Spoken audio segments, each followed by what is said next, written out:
लो classes में आप सभी का फिर से स्वागत है। तो अपन ने जो पिछली क्लास में देखा था 63 के अंदर जो क्या क्या मेंशन था, ये सभी चीज़ों के बारे में चर्चा कर ली थी।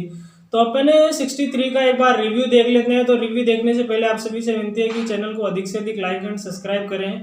तो अपन ने जो 63 में देखा था कि service of summon on corporate bodies, service of summon on corporate bodies यानी निगमित निकायों और संस्थाओं पर किस प्रकार से तामील की जाए, यानी संस्थाएं हैं उन पर किस प्रकार से तामील की जाए। तो इन संस्थाओं पर तामील करने की जो अपन ने पिछले वीडियो में देखा था, अगर अच्छे से समझना है तो पिछले वीडियो को देखना पड़ेगा। इसमें ओनली मैं मोटे रूप में समझाऊंगा इसमें।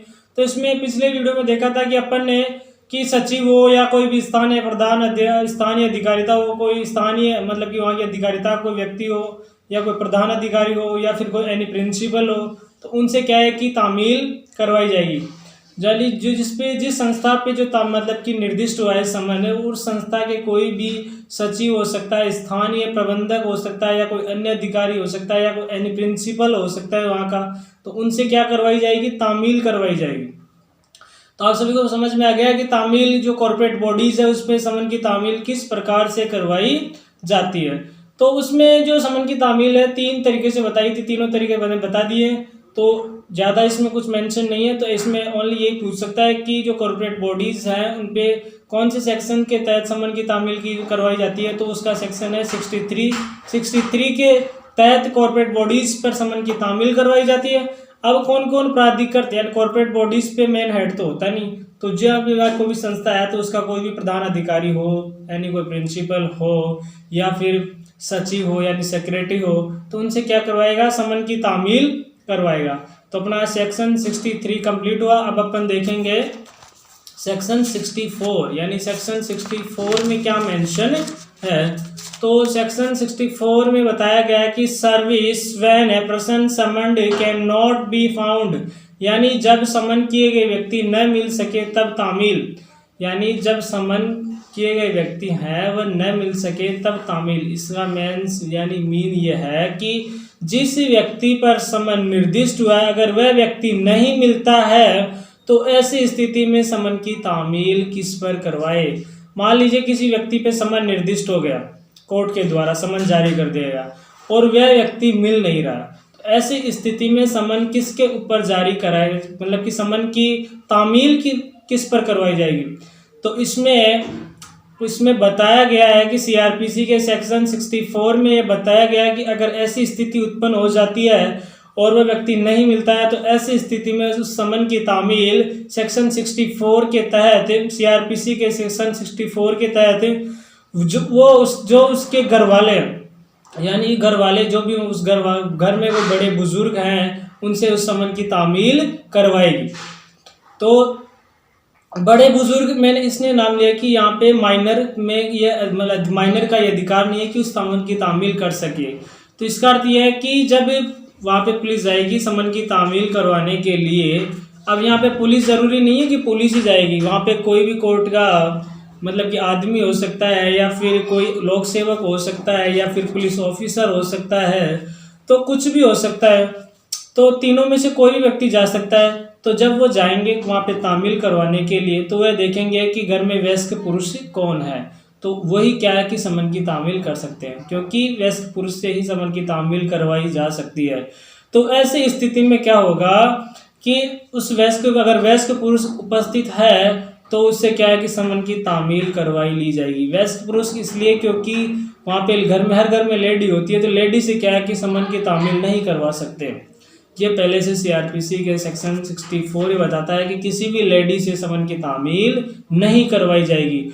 और दूसरी बात ये ध्यान रखना है कि कोई भी उस घर में 18 साल से बच्चा मतलब 18 साल से कम है तो ऐसी स्थिति में उससे समन की तामील नहीं करवाई जाएगी। समन की तामील उन्हीं से करवाई जाएगी जिनकी आयु कितनी हो, 18 वर्ष से अबव हो, वही क्या है कि समन की तामील करने के लिए प्राधिकृत हो सकते हैं। और जो 18 वर्ष से कम के हैं पुरुष, उनका क्या है कि समन की तामील करने के लिए मतलब प्राधिकृत नहीं है। तो इसमें क्वेश्चन ये बन सकता है कि सेक्शन 64 में क्या मेंशन है तो सेक्शन 64 बताता है कि जब समन जिस व्यक्ति पे निर्दिष्ट हुआ है वे व्यक्ति नहीं मिले तो ऐसी स्थिति में क्या प्रक्रिया या कौन सा प्रोसीजर फॉलो किया जाएगा। तो मैंने अच्छे से समझा दिया कि नहीं मिलेगा तो घर के बड़े व्यक्ति से क्या है कि समन की तामील करवाई जाएगी जिसकी आयु कितनी हो, 18 वर्ष से अबव हो। अब ये जरूरी नहीं है चाहे वो विवाहित हो या नहीं हो, इसमें ये मेंशन नहीं है, ये नहीं बताया गया है कि वो व्यक्ति विवाहित हो या नहीं हो, इससे कोई मतलब नहीं है। उसकी आयु कितनी होनी चाहिए, 18 वर्ष से अबव होनी चाहिए। अगर उसकी आयु 18 वर्ष से अबव है तो वह समन की तामील कर सकता है, और अगर उसकी आयु 18 वर्ष से कम है तो वह उस समन की तामील नहीं कर सकता है। तो अब आप सभी को समझ में आ गया कि समन की तामील 64 के तहत कैसे की जाती है, और लेडी का पता ही चल गया भाई कि कोई भी लेडी समन की तामील नहीं कर सकती सेक्शन 64 के तहत, चाहे उसके पति पर ही क्यों ना समन निर्दिष्ट हुआ है फिर भी वह समन की तामील नहीं कर सकती है। अब अपन देखेंगे सेक्शन 65। सेक्शन मेरे को लगता है 64 समझ में आ गया, फिर भी अगर आपको इसमें दिक्कत आती है किसी तरह की तो मेरे कमेंट्स बॉक्स में बताना, मैं इसका जरूर सॉल्यूशन और भी इससे बेटर तरीके से आपको समझाने की कोशिश करूंगा। तो अब अपन बात करेंगे सेक्शन 65 के बारे में कि सेक्शन 65 में क्या मेंशन है।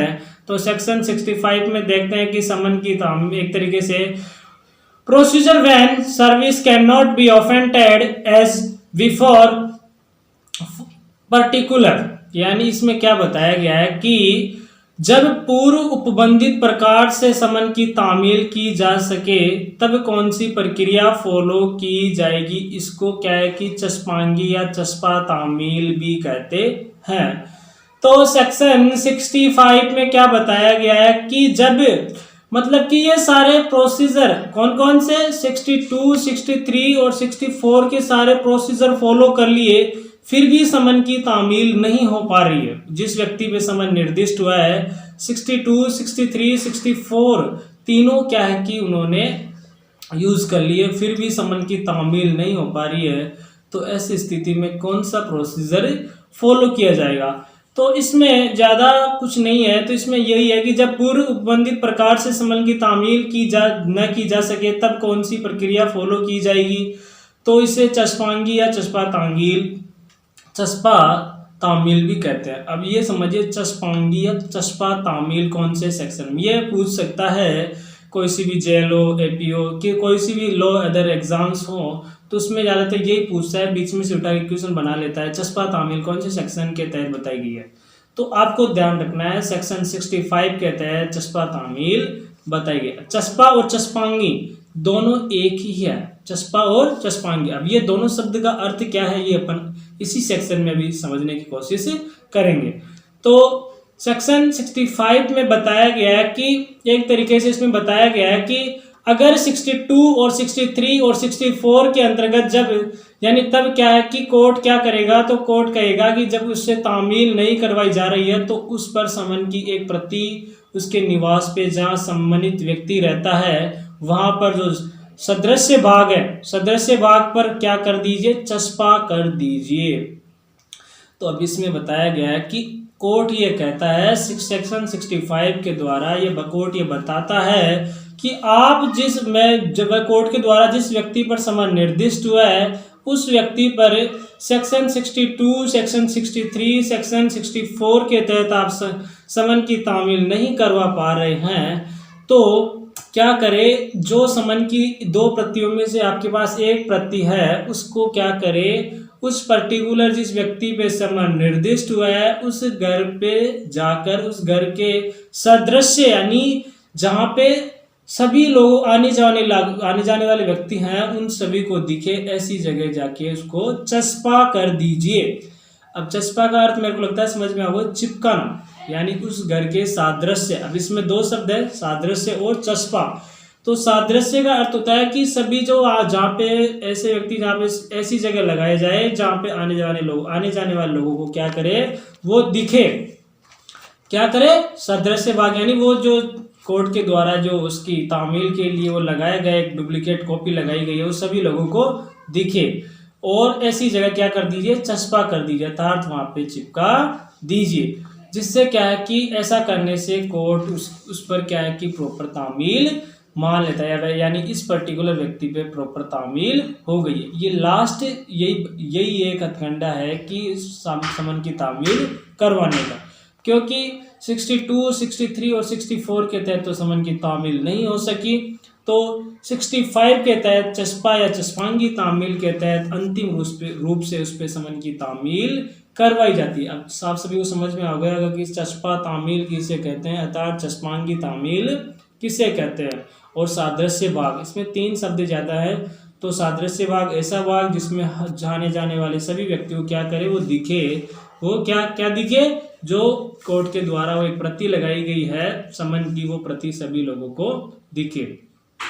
तो मेरे को लगता है सेक्शन 65 आप सभी को समझ में आ गया। एक बार और देख लेते हैं इसको।